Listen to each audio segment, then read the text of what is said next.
People principle number 7, the exchange principle.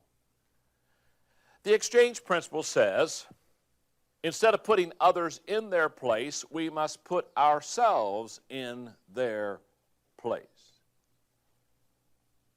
Sometimes when you give a person a piece of your mind, you lose your own peace of mind. And the question I must ask myself is, do I try to see others, to see things from others' point of view? Here's what I've discovered about the exchange principle. Number 1, we naturally do not see ourselves and others from the same perspective. Longfellow was right when he said, we judge ourselves by what we feel capable of doing, while others judge us by what we have already done. I came across a piece called Whose Point of View that captures our nature and describes it well. When the other fellow takes a long time, he's slow. When I take a long time, I'm thorough. When the other fellow doesn't do it, he's lazy, but when I don't do it, I'm busy. When the other fellow does something without being told, he's overstepping his bounds, but when I do it, that's initiative. When the other fellow overlooks a rule of etiquette, he's rude. When I skip a few rules, I'm original. When the other fellow pleases the boss, he's an apple polisher, but when I please the boss, well, now that's cooperation. When the other fellow gets ahead, he's getting all the breaks, but when I manage to get ahead, that's just the reward for hard work. Perspective. Whose point of view? Number 2, when we fail to see things from the perspective of others, we fail in our relationships.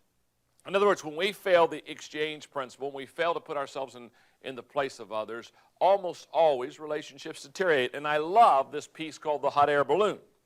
A man in a hot air balloon realized that he was lost. He reduced altitude, spotted a woman below. He descended a bit more and shouted, "Excuse me, can you help me? I promised a friend I would meet him an hour ago, but I don't know where I am." The woman below replied, "You are in a hot air balloon, hovering approximately 30 feet above the ground. You're between 40 and 41 degrees north altitude and between 59 and 60 degrees west longitude." "You must be an engineer," said the balloonist. "I am," replied the woman. "How did you know?" "Well," answered the balloonist, "everything you told me is technically correct, but I have no idea what to make of your information. And the fact is, I'm still lost. Frankly, you've not been much help at all. If anything, you've delayed my trip." The woman below responded, "You must be in management." "I am," replied the balloonist, "but how did you know?" "Well," said the woman, "you don't know where you are or where you're going. You've risen to where you are due to a large quantity of hot air. You made a promise which you have no idea how to keep, and you expect people beneath you to solve your problems. The fact is, you are in exactly the same position you were before we met, but now somehow you've managed to make it my fault."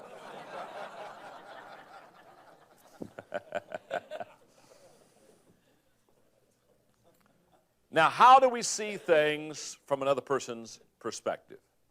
Okay, let's see if we can get real practical here. Number 1, leave your place and visit their place. Literally, exchange places. For example, many years ago, before I traveled a lot internationally, I used to think that if you just worked hard, you could prosper. Then I started going to developing countries, and I saw people work a lot harder than I work, a lot harder than the average American work. And all of a sudden I realized, when I got to their place and saw it where they lived, hard work was not going to bring prosperity to them. Harry Truman said, "When we understand the other fellow's viewpoint, understand what he is trying to do, 9 times out of 10, he is trying to do right." I love to play a game. My wife and I play word games, and I love word games. And one of the games we love to play is Boggle. We play advanced Boggle. We don't play the simple stuff.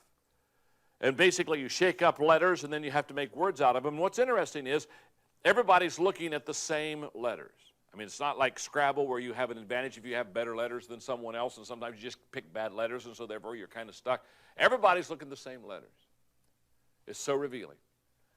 Because after your 3-minute time limit, people will have different words out of those letters, and all of a sudden you'll start to see them, but you didn't see them until somebody begins to point them out, and all of a sudden it's right in front of me.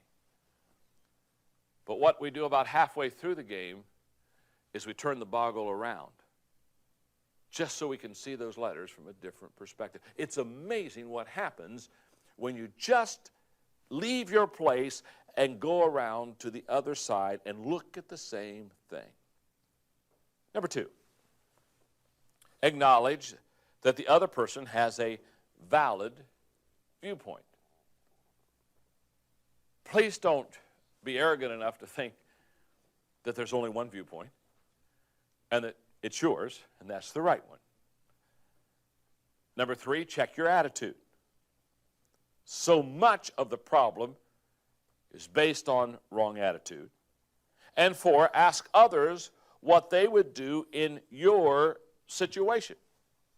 This is a great way to do the exchange principle. In your notes, Saturday Review article, Ann Landers tells what she has learned about people through the letters that she has received. She said, since I began writing this column, I have learned plenty, including, most meaningfully, what Leo Roston had in mind when he said, each of us is a little lonely deep inside and cries to be understood.